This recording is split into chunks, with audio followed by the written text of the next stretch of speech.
Hey guys, welcome back to Team Death Slinger. My name is Peter, and today we're going to have a conversation. We do a lot of videos on this channel that kind of complain about things about this game, talk about things we don't like, but I want to take a second and I want to talk about EX7 because I think in all my time playing Digimon, this is probably one of my favorite products and sets that Bandai has done for us, and I kind of want to talk about why.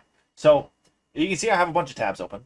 And it's all we're kind of going to go over the boss monsters and stuff like that. But I guess starting off, we have the two starter decks that are releasing at the same time as EX7. I just think it's great that we get more support for those starters between the Zavagamon and the Sendromon in the same set at the same time that these starter decks are coming. We do have two new keywords on top of that. We have the Vortex keyword for Zavagamon, which says at the end of your turn, you can attack an opponent's Digimon. With this effect, it can attack the turn it was played. So it's Rush and I guess Raid combined, which is cool. It's good for a set to have new mechanics that are interesting, and it releases at the same time as a starter product. It's a great way to get people into the game. You hand somebody a starter deck, they're like, wow, this is kind of interesting. And then you go, oh, well, actually, this set that came out that makes your starter deck better. Which is cool. I really appreciate that from a product standpoint. Sendromon has the Overclock trait. At the end of your turn, by deleting one of your tokens or other puppet trait Digimon, this Digimon attacks a player without suspending. I'm also all in on the tokens. I love token mechanics in card games. I'm a sucker for tokens and Magic, and the fact that Sendromon makes tokens, I don't like yellow. I hate playing yellow. I think yellow is one of the most boring colors in this game. But Sendromon makes me want to play yellow because it's cool. I'm doing tokens. I'm doing it's vigilance from Magic basically, which is really really neat. So on top of cool boss monsters, we get starter deck support, which is awesome, right? Then we have Musketeers coming back. There's a lot of people who really, really like Beelstarmon. And there's a lot of people, too, that like Beelstarmon, but they like Musketeers. And I really appreciate the fact that I know people aren't happy that Beelstarmon, the new Beelstarmon Ace, doesn't work with the old Beelstarmon. We're not doing 7-cost option shenanigans. But I like that 3 Musketeers has an archetype. I like that Beelstarmon is an ace because ace cards have always felt, well, I guess not always, but recently ace cards have felt really impactful.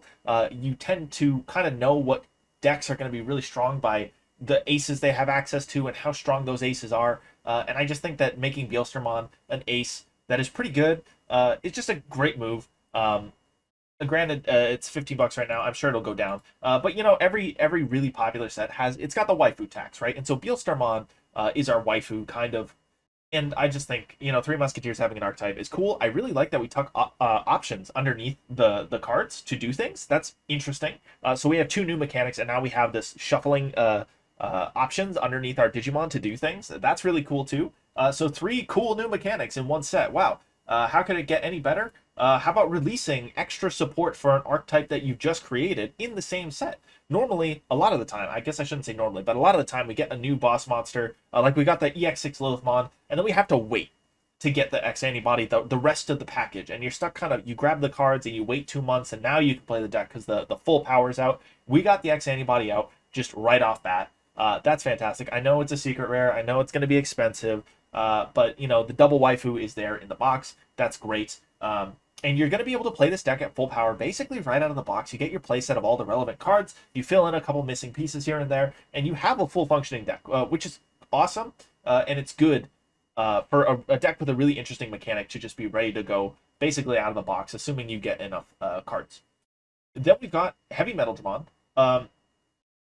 We all know I'm a Chaos Gallantmon guy. I like Megidramon. At first, this rubbed me the wrong way because I was like, how dare we get basically Megidramon but for Impmon and not Chaos Gallantmon? You know, it felt like a kick in the nuts. But this card is super cool. Discard mechanics. How long has it been since this card game has done anything with like discarding your own cards? Like, I guess Starter Deck Gabumon, maybe? Did it have one? I know we've got stuff like Underworld's Call and Orochimon and stuff like that. But I love that we went back to having discard mechanics in this game. And hopefully, God, I hope we're going to have more cards that do things when you discard them to give this deck some flexibility. I think they gave this deck a really strong core that you're going to be able to build on later when more interesting tech cards come out. We're going to have the Megidramon Ace in December. That is obviously what this card is intended to play as an 8-cost Evil Dragon. But it's fantastic, and the design rocks. It's cool. Obviously, we have the textured arts, which are super cool. But again, this is just a really cool mechanic that's being shoved in the same box as all these other really cool mechanics. Hexeblaumon, new mechanic. Hey guys, there's a theme here in this box. Iceclad. Other than against security Digimon, compare the number of Digivolution cards instead of DP in this Digimon's battles. Hexeblaumon was one of the coolest cards in the world to me when I started playing this game. I was like, what the heck is a Hexeblaumon? And then you see the card and you're like, that seems really good. And then you play the deck and it's actually not that great. But now we have a new Hexeblaumon. He's playable. He's splashable in other blue decks like Mirage. He's playing Galaxy. So it's a good level 6 with a new mechanic. It's interesting. That's the theme that we have going on here with this EX7 box, is that it's interesting. And I love that. It makes me excited to play the box. Then we get the Dragon Links cards.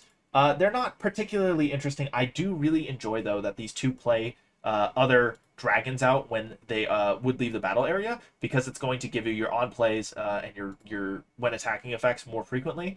These are also both floodgates in their own right. This one's going to de-digivolve things, which de-digivolve, in my opinion, is probably the strongest control mechanic. You can't do anything about de-digivolve. You can't prevent it. You are just stuck. And then it says level 4 lowers can't digivolve until the end of their turn. So if you de-digivolve for something with this Metallic Dramon, it's not going to evo if you get that effect down, which is cool. And then the Volcanic Dramon is just going to say they can't play or move Digimon 6k DP or less. Great, it's fine. There's nothing super new about this archetype, but it is support for an archetype that is pretty well loved, I feel. A lot of people liked Dragon Links when it came out. It just didn't do a whole lot. And I think these are great Dragon Links cards. I like that they float into each other. It's flavorful, and it feels nice, and I want to play it.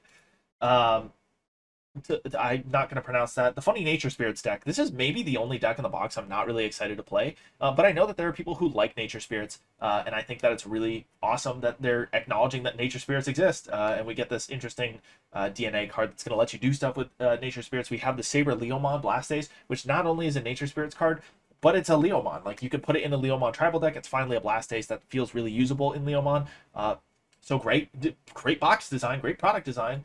And then we've got these textured arts. So the reason I kind of dig this, everybody wants to get the super rare card, right?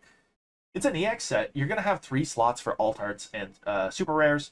Not super rares, 3 slots for alt arts and or secret rares. I don't know how that's going to affect the pull rates on these textured cards. I know the EX6 ones were relatively cheap. If these wind up coming out to like 100, somewhere between 100 and 200 bucks, I'm going to buy one, because this is sick.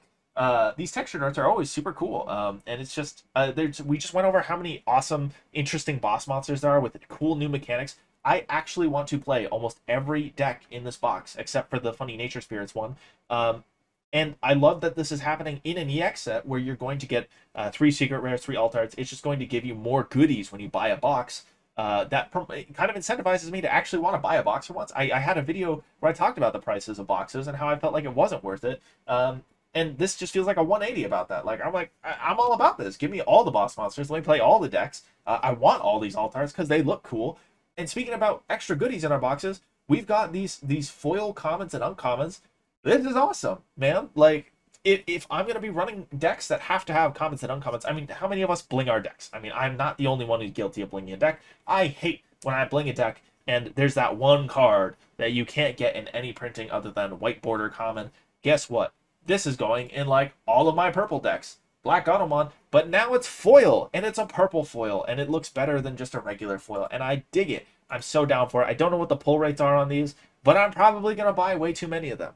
And I guess that's the whole point of this video, is me rambling, because I love this box. I think it's a great box. I am all in on this box. I'm probably buying, I'm not going to commit to that. I'll probably buy at least one. I want to buy 2. We'll see how the prices land on that. But it's a great box, and I just wanted to celebrate what a good product it is, and how happy I am that we're getting such a fantastic set. So that's all. Let me know what you guys think about EX7 in the comments down below. How do you feel about the new mechanics, the decks that are coming out? If you guys are picking up any boxes of this product. Thank you guys for watching. Have a great day.